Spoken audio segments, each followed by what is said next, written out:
Kalau kemarin saya versusin dua HP yang pakai chipset Helio G99 yang beda brand, kali ini gimana jadinya kalau sama-sama brandnya sendiri terjadi perang saudara antara Tecno Pova 4 Pro dan Infinix Zero 20 ini.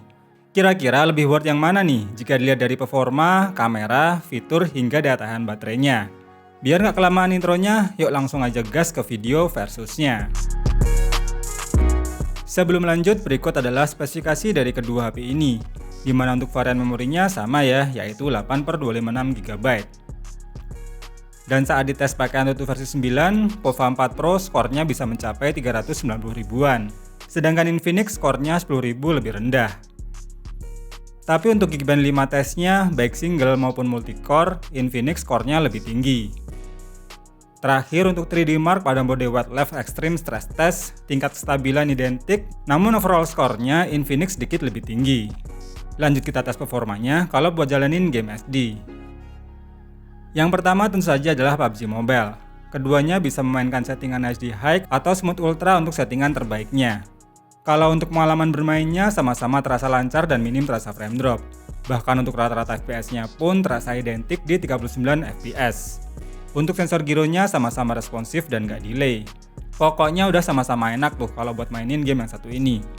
Suhu panasnya hingga penurunan baterainya pun terasa identik, yaitu mentok di 40 derajat dengan penurunan baterai yang hanya selisih 1% saja ketika bermain selama 30 menit. Game kedua buat mainin game seberat Genshin Impact. Kedua HP dites pakai settingan yang sama, yaitu rata kiri dengan mode 60 fps.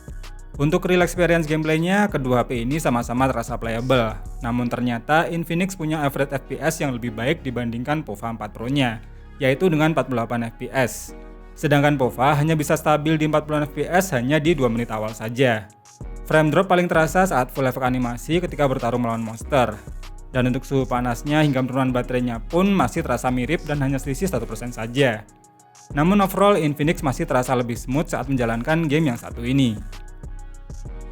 Setelah bahas bagian performa, lanjut ke bagian desainnya. Kalau dari bodinya, keduanya udah pakai desain bodi yang mengotak dan udah kekinian. Namun untuk desain BAM kameranya, Pova terlihat lebih unik, sedangkan Infinix terasa lebih mewah. Dan untuk ketebalan bodinya, Infinix terasa agak sedikit tebal dibandingkan Pova. Namun kalau untuk beratnya, Pova jelas terasa lebih berat karena punya kapasitas baterai yang lebih besar. Ukuran layarnya pun terlihat sama, dengan ketebalan bezel yang juga terasa mirip. Sama-sama pakai panel layar AMOLED yang didukung refresh rate 90Hz, kualitas layarnya juga hampir tidak terasa bedanya. Kalau bagian audio, keduanya juga sudah pakai dual stereo speaker, yang kualitas suaranya juga udah terasa mantep. Kurang lebih kayak gini nih bedanya.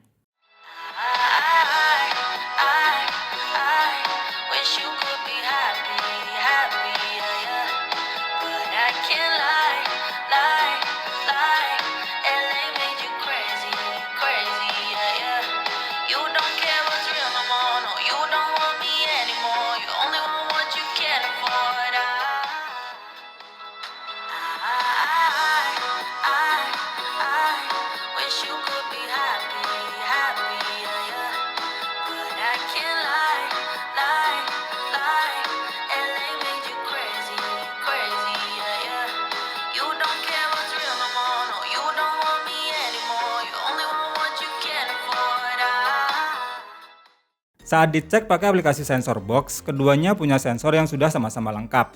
Tapi kalau untuk kecepatan dan tingkat akurasi sensor jari di kedua HP ini sudah sama-sama bagus. Lanjut ke bagian kameranya. Kalau dari sisi kamera, di atas kertas jelas punya Infinix masih lebih oke dibandingkan punya Pova. Pakai kamera utama sebesar 108 MP yang didukung 13 MP ultra wide dan 2 MP untuk depth sensor. Sedangkan Pova kamera utamanya 50 MP yang didukung satu lensa untuk AI kameranya. Di bagian depan kamera selfie-nya Infinix juga lebih besar dengan 60 MP ber-OIS. Sedangkan Pova kamera selfie-nya hanya 8 MP yang bisa merekam 2K di 30 fps, sama kayak kamera belakangnya. Sekilas di mode auto, hasil jepretan dari kedua HP ini punya karakter warna yang sama. Namun untuk dynamic range-nya Infinix terasa lebih luas. Tapi untuk fitur beauty-nya, Infinix terasa agak over, sedangkan di Pova masih terlihat lebih natural. Sama halnya dengan mode potretnya, walau sama-sama terlihat rapi, namun warna di Infinix terasa lebih tajam, serta detailnya pun lebih oke dibandingkan Povanya.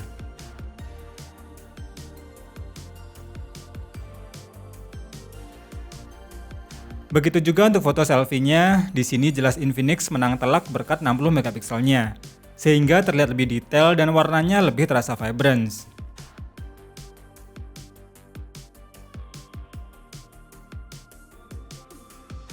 Untuk kualitas rekaman videonya, dari sisi warna ternyata sama kayak mode fotonya.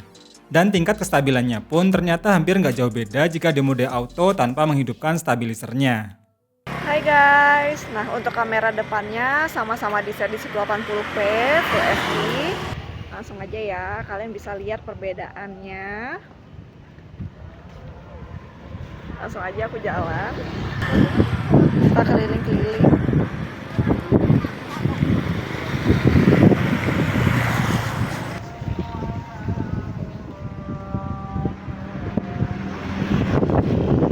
Hai guys, untuk kamera belakangnya keduanya kita set di 1080p Full HD 60 fps.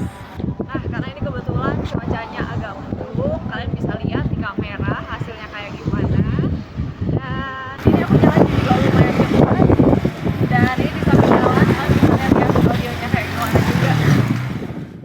Terakhir untuk bagian baterainya nih, kali ini di atas kertas POVA 4 Pro memang lebih oke dengan kapasitas baterai yang lebih besar. Terus untuk fast chargingnya pun udah sama-sama ngebut dan mendukung pengisian cepat 45 watt. Lalu saat dites pakai aplikasi PCMark, endurance baterainya pun POVA lebih awet hingga 15 jam. Sedangkan Infinix 12 jam. Jadi punya Teknopova memang lebih awet, tapi untuk ngisi penuh ke 100%-nya Infinix jelas bakal lebih cepat. Kesimpulannya, kedua HP ini sebenarnya punya performa yang terlihat sama, namun bedanya terletak pada ketahanan baterainya saja. Kalau mau yang lebih awet, jelas POVA 4 Pro lah jawarannya.